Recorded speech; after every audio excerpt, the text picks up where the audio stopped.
Hello guys, welcome back to my YouTube channel. Nandito na naman ako ngayon sa aking taniman.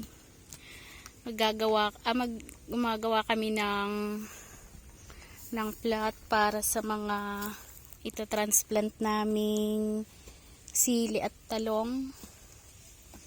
Ayan, nagbubungkal.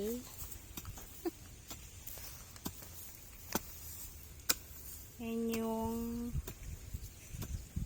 tatamnan namin ng talong at talong, kamatis, sili,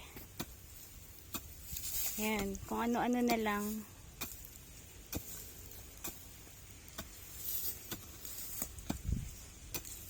At dito naman sa kabila, nilagyan ko na siya ng swamp, diniligan ko na ng swamp.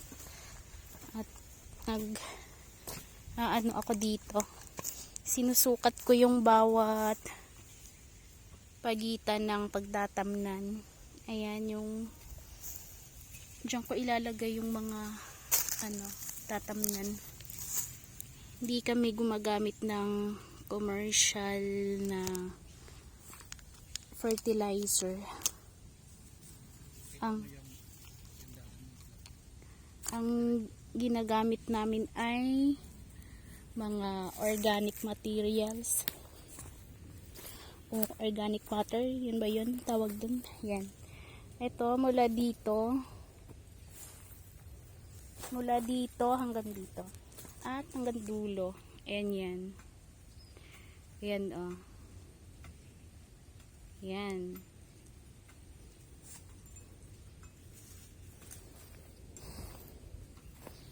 May lamang dati kasing taniman ng to, ng kamuting kahoy, kaya meron kaming mga nahuhukay na mga kamuting kahoy laman. At maganda rin yan siya gawing fertilizer. May nakita ako dito oh. Ay buhay pala to, palaka. Ayan oh. Hindi ko alam kung anong klaseng palaka yan. Ito oh, may kamuting kahoy. Ito maganda rin to pang fertilizer. Yan, itong mga laman na ito, ginagamit ko itong pampataba. At dahil hindi naman kami gumagamit ng mga commercial na pataba, iniipon ko yung mga laman ng kamuting kahoy. At dito ko nilalagay. Yan. May ko dito, swamp. May swamp fertilizer ako dito. May mga kung ano-ano yan. Mga organic matter na dito lang din sa mga paligid nakikita. At ito naman yung compost na brown. At kulang pa yan siya. Dadagdagan ko pa ng green manure.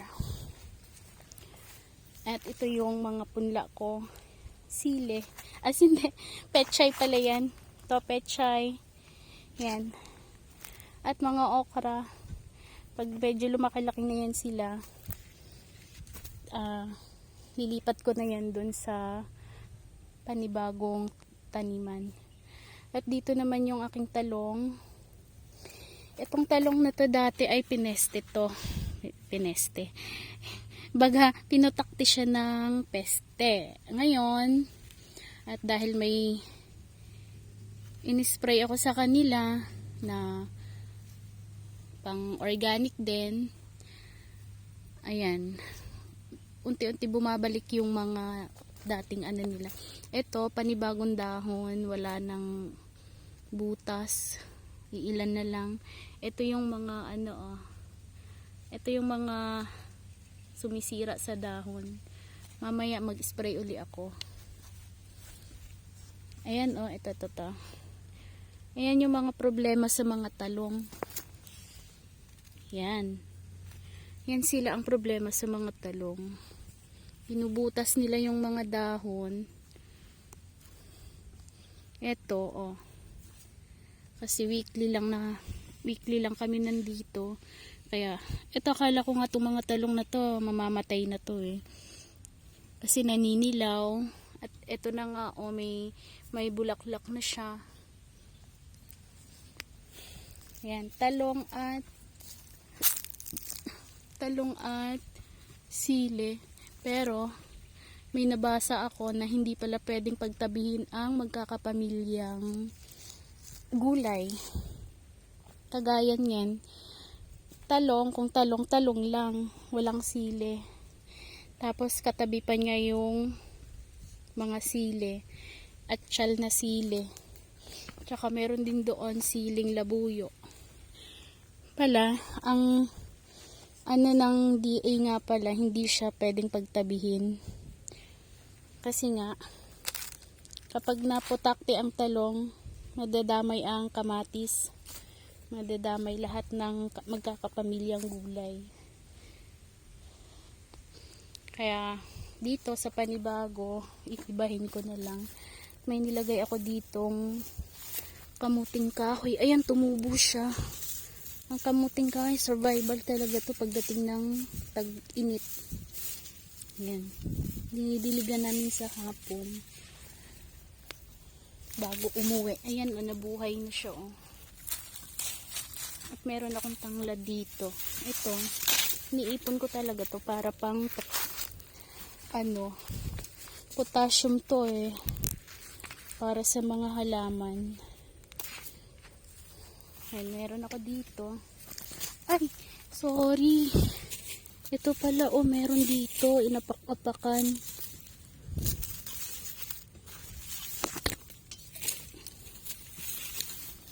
Ayan, mag-uumpisa na ako. Tapusin ko nga pala itong gawa ko. Ayan, okay na, oh. Ayan na yung patapos na. Tapos panibago na naman sa kabila. Mga tatamnan ko ng ampalaya. Okay, nabuhay. Ito, nabunot ko to. Nilipat ko lang dito. Sana mabuhay. Ito yung kahapon kong tinanim. Sana ito mag-survive. May bunga dito ng may lamang yung mga naiwang mga puno, tangkay ng kamuting kahoy, nagkakaroon siya ng laman. Pero ito, exposed na ito sa araw. Hindi natin to pwedeng kainin. Kasi, ayun, oh. Siguro ang laki ng laman nito nandun sa labas. Mamaya pupuntahan ko yan. Ano siya?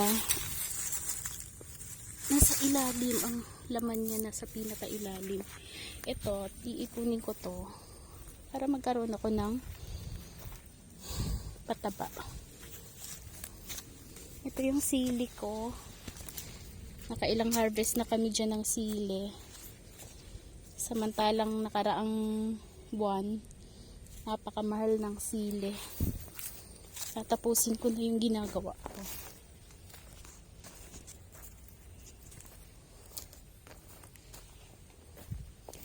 Ito, dito na yung butas. Yan.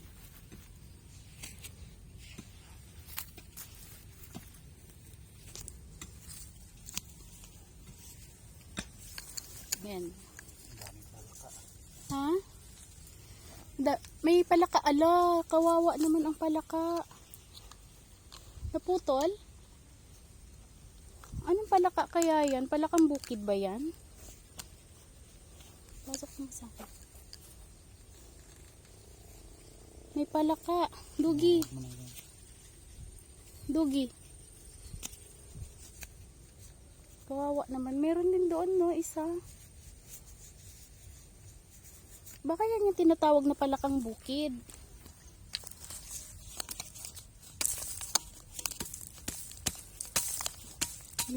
Kanina diniligan ko siya ng diniligan ko ng swamp bago bago i-transplant yung mga puno. Ito yung pagitan ng pagtataniman. Ayan. Kaya lang, dry pa rin siya. Pero pagkatapos naman i-transplant yun mamaya, lalagyan namin ng tubig. Didiligan uli namin ng tubig. Magbubutas lang ako, tapos lalagyan ko ng compost. Yan mo na. Ito may ano. Yan, sukat. Lalagyan ko muna ng compost yan mamaya bago ilagay yung mga gulay, mga itatanim dyan.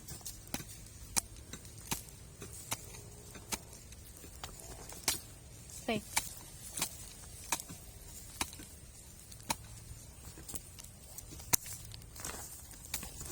Ito, madre cacao, kakawate. Hindi namin pinutol dahil isa din yan siya sa nagbibigay ng pataba. Isa siyang nitrogen fixing na halaman. Kaya mahalaga may kakawati sa mga farm nyo.